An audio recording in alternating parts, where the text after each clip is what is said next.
Rearmed Plumeria makes her playable debut and will be joined by some new faces from Genealogy of the Holy War. Sadly, the timing did not coincide with any FE4 remake announcement, but hopefully one day that won't be the case. Along with our new Rearmed Fairy, we have Febail and Ascended Ced. We'll talk about everyone's stats and skills, plus go over some general playstyle and build ideas. We have a special occasion with this banner's introduction. We have surpassed 1,000 heroes in Fire Emblem Heroes.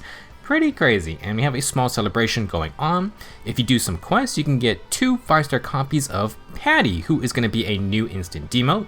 She will join the 3 to 4-star summoning pool starting with October's Special Heroes banner. In addition, we are getting 10 summon tickets for the Arena Reward 3 group. This is the 4-star special rate group, aka the retired permanent 5 stars. Good luck getting someone good. Next, we have a special accessory you can get. For logging in, we have 100 dragon flowers of each type and 100 trade fruits as well. There is also double EXP and SP going on, so go train your new heroes. For the new banner, everyone can spark it 2 times. There are some very nice new skills on these units, so yeah, I imagine some people will take advantage of that. Not announced, but thanks to our data miners, there appears to be a part 2 for these quests.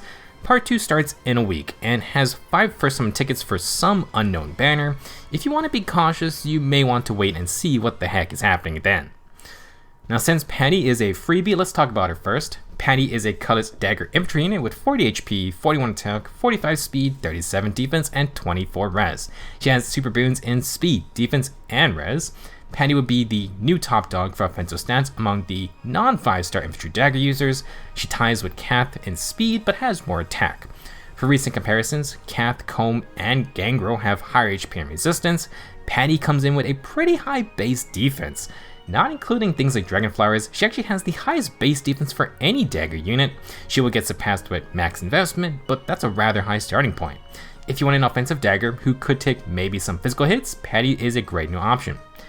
For old skills, unfortunately, nothing super exceptional. Patty has Pivot, Speed and Defense Ideal 3, and Dull Range 3. You can get this ideal variant from Kamui, and Dull Ranged is on Mel Morgan. Besides upgrading to Speed and Defense Ideal 4, not the best fodder. Patty's weapon will be the Miasma Dagger Plus, 12 might, when above 25% health, you get plus 5 attack and speed, and then after combat, if you attacked, you deal 7 damage to the target and any foes within 2 spaces. Miasma Dagger is the same weapon as Hatari Dean's Bone Carver Plus. It's basically an attack and speed dagger with Poison Strike plus Savage Blow. As such, you can combo this dagger with those skills, but your actual in-combat performance isn't exactly going to be crazy. You know, plus 5 attack and speed, just not really enough versus any decent modern defender. If you can attack safely though, the out-of-combat damage stacking can become annoying. Now, Patty will be our first non-5-star colorless infantry dagger in quite a bit. We have some colored options, but if you want a neutral matchup, Patty is the new kid on the block. For playstyles, you have a couple options using the Miasma Dagger. You can try a hybrid offense plus out-of-combat damage roll. Speed and defense ideal could be used to take hits better, but obviously go with an attack and speed option for pure damage. Remote Sparrow is probably better for the damage reduction. B skill should probably also be something combative. Dull range is okay, but a lower work against melee units. You could run No Follow-up 3 as a basic high speed attacker. The tier 4 would be excellent for partial DR piercing. For the C skill and Sacred Seal, this is where you can play into the out-of-combat damage roll. Patty can stack double Savage Blow for 21 damage after combat. The main target will only take 7 damage though. You could stack Savage Blow plus Poison Strike to split the damage up, or you could go double Poison Strike. There is even Fatal Smoke to deny the enemy from healing that. If you want to fully commit to this annoying playstyle, Patty can run Wind or Water Sweep to just deny counterattacks. If you prefer a more aggressive approach, honestly it's a bit rough for dagger units without unique weapons. Your best overall option is probably the Courtly Fan or the Vicious Dagger Plus 5 attack and speed with offense and no follow-up. You could try the Quick Dagger, which is -2 cooldown on turn 1. The only reason to run this is to get something like a cheesy pre-charge lethality going, and even that isn't a guarantee. You could run something like Barb Shuriken for accelerated specials instead as well. If you want to have a chance at lethality proccing, you're going to need good cooldown reduction. The new Flash Sparrow and Attack and Speed Pledge give breath type cooldown to ranged infantry. Times Pulse can be run as well. For some other oddball skills, Panic Smoke 4 is a fun option due to penalty doubler on top of the -7 dagger debuffs. Speed Preempt can vanish range units at full HP. If you're feeling confident in your team buffing game, tag and Speed Prime 4 for that new close counter hotness. Disarm Trap 4 also an option, but the best users of that skill have ways to disengage after they get rid of the trap tile, for example Yuri's Kanto or Duolin's Gale Force skill. For free-to-play dagger units, the wait for that arcane dagger continues. That's pretty much it if you're looking for a combat-focused row against higher-end competition. Lethality is not easy to charge, which is why it's so stupid when units like Wind Tribe Claw can just chuck 1 or 2 lethalities with very little effort. If you're fine with it, something like Special Sparrow 4 with, say, Luna may just be a more practical option. If we get a Poison Strike or Savage Blow 4 skill, maybe even Fatal Smoke 4, then Miasma Dagger could be a great inheritor option to build around. Patty herself, though, is a solid new demote dagger to build up. We have lots of new and fun skills, but inheritable dagger weapons aren't really the best at the moment. Moving on to the actual banner units, Ced's sister, Fee, makes her Fae debut. She enters the fray as our 4-star focus unit, so you can get her at 4-star or 5-star rarity. She will demote into the 3 to 4-star pool after the banner is over. As a unit, Fee is a sword flyer. We got a couple more free-to-play sword flyers to choose from, but Fee is still only our 4th demoted option. For stats, she has 37 HP, 40 attack, 45 speed, 26 defense, and 40 resistance. Super boons in attack, speed, and defense, which is fun. Not a lot of free-to-play competition for sword flyers. I believe Fee barely beats the record for highest attack and speed. Her high HP and defense are the lowest in the class though, but this is because her res is also the highest. For non-5 stars, Fee will be our best Pegasus Flight user if you want to go that route. For old skills, Fee has Reposition, which is always a good skill. She then has Drive Speed 2, and will be our free-to-play way to get access to Aerobatics 3 in the B slot. It is accessible as a Sacred Seal, and flyers can run Oath Force to get warping, but perhaps we get an Aerobatics 4 in the future. Fee will be that fodder gateway outside of 5-star units. For a heritable weapon, Fee has the Protection Edge Plus. 14 Might Sword, if the unit is within 3 spaces of an ally, grant +5 attack and defense, and inflict guard on the foe. Another protection line of weapon, super simple, not really a lot more to elaborate on. There was a Guard Sword Plus, but it was on Evil, who is a 5-star only unit. Wasn't easy to get, so Protection Edge Plus is going to be that guard option. That being said, Leaf's Arcane Sword is kind of just a better version of this weapon entirely. Now in terms of playstyle and builds, Fee has quite a lot of options. Her speed and res are good, which points to Pegasus Flight usage. For budget setup, Protection Edge plus Pegasus Flight 3 is at least interesting. You can get guard +5 attack and defense and extra attack and defense debuffs, assuming Fee wins her flat speed and res checks. If you can get Pegasus Flight 4, that would add more debuffing and a follow-up denial. You can fill in an A slot and Sacred Seal with stat boosters of your choosing. It's kind of tough to get flat speed and resistance stat boosters besides Fury, but Fury will just kill Fee's low base HP after fighting. It doesn't exist just yet, but the Squad A Sacred Seal that gives +5 HP with +3 speed and res would be an okay alternative. If you want to utilize Fee's res to fight mages, distance stance would be fine. Chloe can give distance stance and Pegasus Flight 4 if you have her. Before we head into arcane weapon talk, I do want to mention some other inheritables. Florid Cane Plus is from Thief Record and can give +5 attack and speed with Near Trace Kanto. You could use this with the even rarer Flow Feather. It still does speed and res checks, but this one's in combat. It grants offense in the follow-up and is player phase only, which may fit a Kanto weapon. We even have the also super rare speed and defense Rain Snap that can give Fee and allies extra movement. For a budget Arcane Devourer, Brad Ohana's Pedalfall Blade Plus gives +5 attack and speed with full no follow-up if you outspeed, and you also get +5 damage on hit as well. She's a 4-star focus unit, but limited seasonal, so if you can somehow get her, that's fine. That will lead us into the actual Arcane Devourer. The weapon just opens up so many more options for Fee. It has Slaying plus Breath type cooldown, 40% DR for 1 hit, and if you outspeed, you get full no follow-up effects. It solves the cooldown issues flyers face, and you're not going to need any flow B skills. If you want to run Kanto, that's fine. You could do Gale Force builds with Clash. You could also go with scrappy DR stacking via Guard Bank 4 or Gambit 4. Guard Bank for the low cooldown specials, Gambit for those higher cooldown ones like Aether. These skills are completely open for Reigns, Menace, Oaths, or even the supportive Tier 4 guidance skills. Feel free to use any Sacred Seal flyer mobility option as well. While Arcane Devourer just uses Fee's speed stat, you could still run Leaf's Arcane Sword, as mentioned, kinda just a better protection edge, but I personally feel Devourer is more useful, especially with Fee's higher speed stat. Overall though, Fee is the best new high speed and res non-5-star sword flyer. If you wanted to run the niche Pegasus Flight skill line, she can do it. I'm not going to mention just yet, but there is a new C skill on this banner focused on higher resistance for stat checking. Fee might be able to use that if you want. Our next unit is Patty's brother, Febail. He's a blue infantry archer with 40 HP, 46 attack, 45 speed, 26 defense, and 31 res. Febail will have a nice speed super boon. He's not the fastest, but 45 base speed, fast enough, and he has a very high 46 base attack. Not to downplay Febail, but Dorothy, a 3 to 4 star archer, still has higher attack. She is wild. Defensively, nothing unusual for Febail, just slightly higher res and defense. For old skills, Febail brings Luna and the pretty spicy physical no follow, extra debuffs with the valuable half DR piercing on every hit. Febail's weapon is the haired Euphil. He's the inheritor of Euler's bow. This weapon has 14 might, accelerates specials, and if unit initiates combat or is within 2 spaces of an ally, grants +5 to all stats with extra bonus attack and speed. Febail will also get no guard, 30% DR for 1 hit, and then heal 7 HP after combat. For the bonus attack and speed, this value is equal to 25% of the foe's flat attack at start of combat, -8. If the foe were to hit 72 flat attack, then Febail would get the max +10 attack and speed extra. If a foe has something like a more modest 60 attack, that's still a pretty good +7 attack and speed. Overall, Haired Youthful, pretty simple, nothing too fancy going on, just some solid effects like slang plus no guard, and a lot of attack and speed stats. The 30% DR is nice, and Febail even gets some sustain.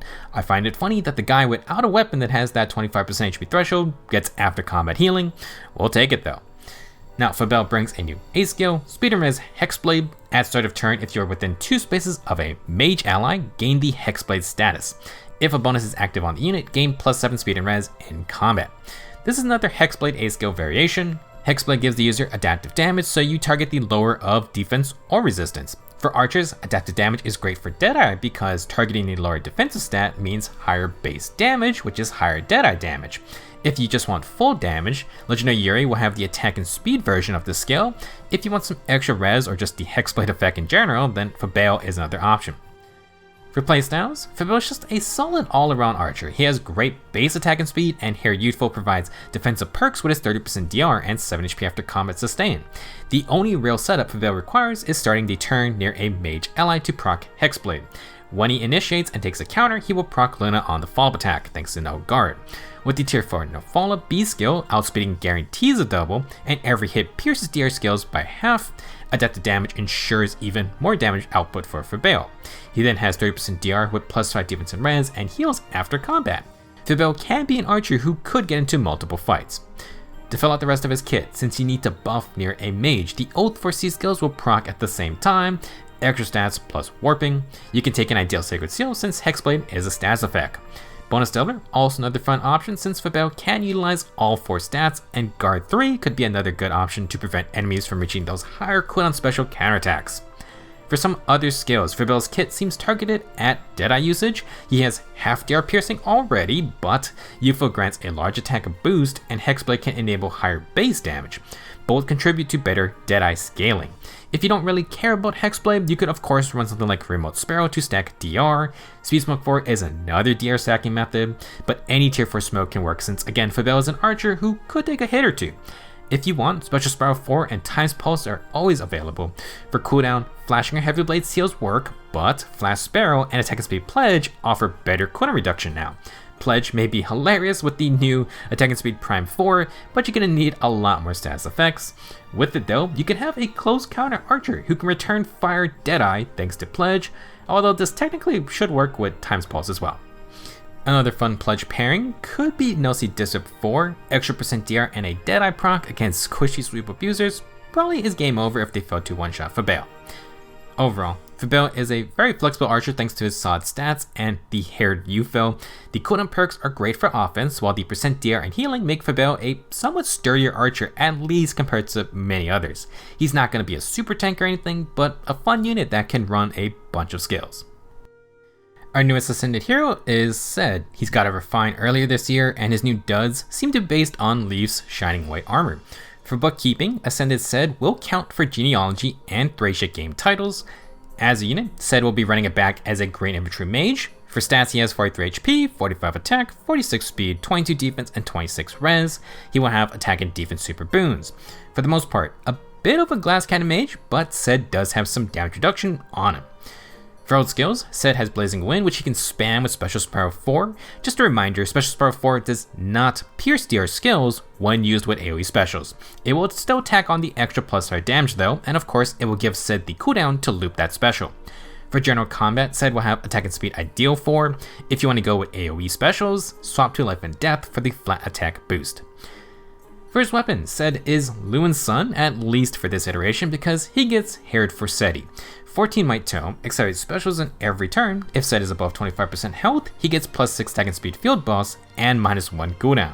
If Ced is healthy at start of combat, he gets another +6 attack and speed, 30% DR for one hit, and deals true damage equal to X% of his speed stat when special triggers. X is equal to Ced's max special cooldown value times 10 plus 20. Herod for Cedi is a simple special focused weapon, but it can pump out a lot of bursts when special triggers. It is incredibly similar to Carla's 2 season ults with the same speed scaling true damage on special trigger. This can get nasty with the area effect specials. Blazing Wind will be on 3 cooldown. 3 times 10 plus 20 equals 50.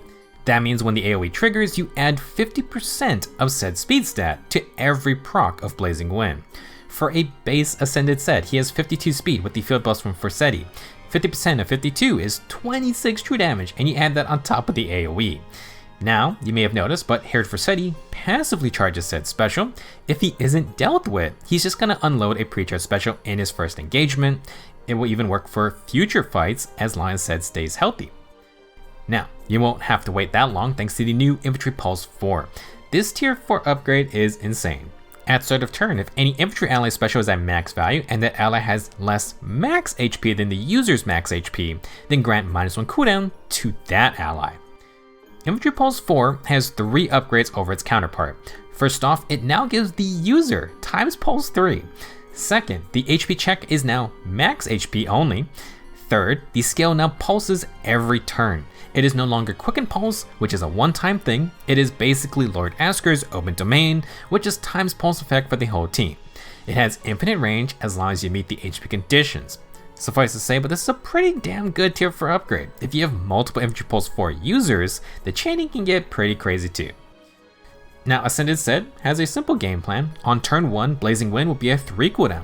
Since that's its max, Infantry Pulse gives -1 cooldown, Herod Forseti gives -1 cooldown. Beginning on turn 2, Herod Forseti gives another -1. Blazing Wind is now ready to go. When Ced unleashes the AoE, he gets 50% of his speed as extra damage. If you want max damage, you're going to want to run double life and death. Assuming Ced finishes the full off with his basic attack, that's going to be -1 cooldown, so Spiral kicks in for another -2, that will recharge Blazing Wind and the loop begins. In case you run into guard effects, next player phase, Herod Forseti will give its -1 cooldown, so it's all good. Regarding Infantry Pulse 4 team support, obviously if you need Ced to have higher HP, you're going to need to sacrifice his own damage. The new Squad Assault Sacred Seals are a decent compromise. Squad Ace BS gives +5 HP with +3 attack and speed. That's only 2 less than Life and Death 3. Also, you get no defense penalty. This can matter if you want Ced to take a hit. Forseti has 30% DR. Attack and speed ideal is another compromise for damage versus survivability. Now, if you don't want to use area effect specials, you can go with Luna or Flare. Special Spiral 4 will recharge those specials if nothing interferes, and it now gets to use its DR piercing effect. Some downsides for Ced though, he doesn't have no follow-up, so if you want to go the non-AoE route, you're gonna have to find that. Assuming your special doesn't one tap the enemy, that could land him in some trouble. For some other skills, you could run the tier 4 no follow B skill. If you can get Pledge or Flash Sparrow for cooldowns, Ced could double proc 3 cooldown specials. Technically, you can do the same with lower cooldown specials though. Now for the AoE route, Hardy Bearing will be your anti-vantage skill. If you want to take hits back, Remote Sparrow gives more DR. You could also do Rash Assault 4, Lulls, Speed Preempt, Desperation 4, etc. However, Ced's huge burst damage is on those special triggers. It just kinda makes sense to keep Special Sparrow 4 so you get the DR piercing as well. Overall, Ascended Ced brings the full offensive power of Forseti with him, along with exceptional cooldown reduction. He even gets to help his infantry teammates out, although his base HP isn't really standout or anything. If you try to uncharge Ced's special, you need to act immediately. He will just passively charge up every single turn. Our last unit for today is Rearmed Plumeria. The Tempest is still going, but she is now playable. Plumeria is a blue flying mage dancer with 40 HP, 46 attack, 18 speed, 19 defense, and 45 resistance. She has a nice attack super boon. Basically, just a blue version of her original form. For old skills, Plumeria will bring Stillwater 4 and Wings of Mercy 4. This is our second unit with that tier 4 Wings of Mercy. For her weapon, Arcane Euphoria is the same from the Tempest, 14 Might Tome, Excited Specials. At start of combat, if unit has more than 25% health, grant +5 to all stats, unit gets a free follow-up attack, deal true damage on hit equal to 15% of your attack stat, and reduce the first hit from the enemy by 30%. To inherit this tome, you're going to need Thoron or Shine, which a lot of blue mages already have. Now in general, Arcane Euphoria can be used by slow or fast mages. Let's talk about some uses for each class. Infantry can have a lot of fun. Slaying on your weapon means they get to use their special cooldown skills to abuse it. 2 cooldown flare is excellent. The healing with 30% TR can keep your mage healthy enough to keep using the weapon. Pair this with Special Sparrow, Times Pulse, or the new Flash Sparrow or Pledge skills. For the armored mages, they get to abuse 2 cooldown Armored Flow or Beacon. They also have a variety of cooldown skills such as Specialist Fighter, although their follow B skills might be redundant. Either way, extra DR and slaying is already good for them. For your cows and flyers, you can get a very nice fodder combo for your Arcane Euphoria user. This month's Ephemera has Happy, who has Attack and Res Catch 4 and Attack and Res Far Trace 3. Get Attack and Res Catch 3 from Demoted Vanessa, and you can have an okay build to start with there. If you need debuffs, pair that with Attack Smoke 4 for Fall Denial, or maybe something like Panic Smoke 4. There is another debuffing skill your blue mages may want to use instead though. Before we get to that, Rearmed Plumeria is still a dancer. Her weapon is basically full combat focused, but she has a unique support dance, Cloying Dreams. It actually just sort of is an upgrade over her original Sweet Dreams dance. Grant another action to your target ally. That ally will get +5 field buffs to all stats, the charge status, and the foe penalty doubler status. Plumeria then inflicts -5 debuffs on the nearest foes within 5 spaces, starting from where your target ally is. Basically, this is just a better field buffs and better debuffs. New to the dance though is charge and full penalty doubler. Like Azura, extra mobility off your dance is super strong. Plumeria can send any unit 3 spaces in a line. They also get full penalty doubler, and Cloying Dreams inflicts those -5 debuffs on the foe, so basically that becomes -10 to all stats. If you include the field buffs, that's a 15 stat swing for your danced ally. For even more support, Plumeria introduces the first tier 4 ploy C skills. These now come in the form of dual ploys. Res ploy 3 states at start of player or enemy phase. If any foe within 3 rows or 3 columns centered on the user has less resistance than the user +5, inflict -7 Res debuffs, inflict the ploy status, and inflict the exposure status on those foes through their next actions. Ploy itself is a new status. It neutralizes bonus doubler, treachery, and the grand strategy status effects active on the foe during combat. Ploy C skills have gotten a huge buff. First off, Res Ploy 3 only requires one of either Res Ploy 3 or Res Ploy 3 to inherit. That's great news. We have a lot of free-to-play means to get those skills. The dual ploy now works on either phase, meaning you can cover a larger area depending on where your user moves. The res check now gives the user a +5 res advantage. The range has gone from a single line to the 3 rows or 3 columns. As for the debuff themselves, we have 2 stats now going from -5 to -7 each. Exposure is 10 extra true damage per hit, so more firepower for your whole team. As for the ploy status, we do need to understand that it only neutralizes these other statuses in combat. If the foe has other skills with these effects that aren't statuses, like say weapons or passive skills, those should still work, I think. Now for example, let's take Grand Strategy. In essence, it is just a unity effect. Legendary Robin gives the status to his team, and his A skill has a unity effect as well. With double unity effects, -7 Res debuffs would normally feed Robin +21 Res in his favor. That is bad. However, since Ploy disables the Grand Strategy status in combat, Robin only has one unity effect now. He will still get the debuff, and he now only gains +7 Res in his favor. 14 less stats is a huge jump. The reason Grand Strategy can get out of hand is when Robin and his teammates stack multiple unity effects. Cutting out one of those is still a strong counter. That being said, Deploy status also deals with bonus doubler and treachery status effects. Legendary Eliwood and Hater may need to be a little more careful now. In terms of playstyles, obviously Plumeria is still mainly here to support her teammates. She has decent combat power with Arcane Euphoria, including a free follow-up and bonus true damage. With Slaying, she can even get off specials faster. For example, you can just give her Quicken Pulse, now you got an instant Glimmer or Moonbow.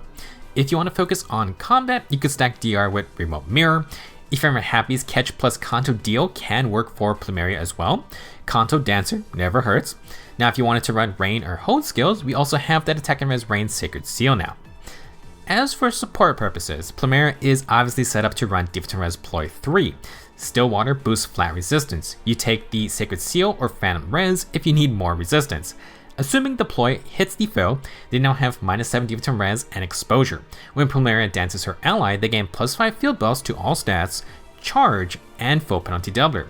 At the same time, the nearest foe gets hit with -5 debuffs. Penalty doubler will trigger for -10 attack and speed, -14 defense and res total. With exposure, that's a lot of extra damage. If the foe uses bonus doubler, treachery, or grand strategy statuses, the new ploy status will disable them.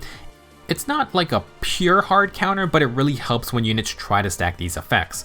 The ploy status is definitely most impactful when dealing with grand strategy plus unity stacking.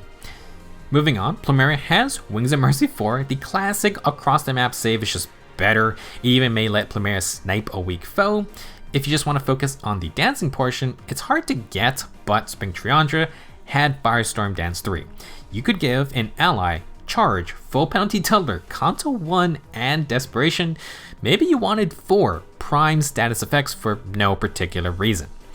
For other skills, if the new ploy isn't for you, then feel free to go with the tier 4 guidance skills. Plumeria is also free to run any of the Fly Mobility B skills, C skills, or Sacred Seals. All in all, fantastic new unit. If you want to feed Arcane Euphoria to another blue mage, you can give all of Plumeria's passives at the same time. Stillwater 3 just came from the new Tempest Tea Time Tiltiu.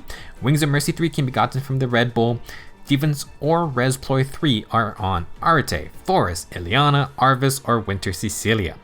Feed all of these skills first with either Thoron or Shine if you need it, and your blue mage can inherit everything else. Even better, all of these skills work on all movement types.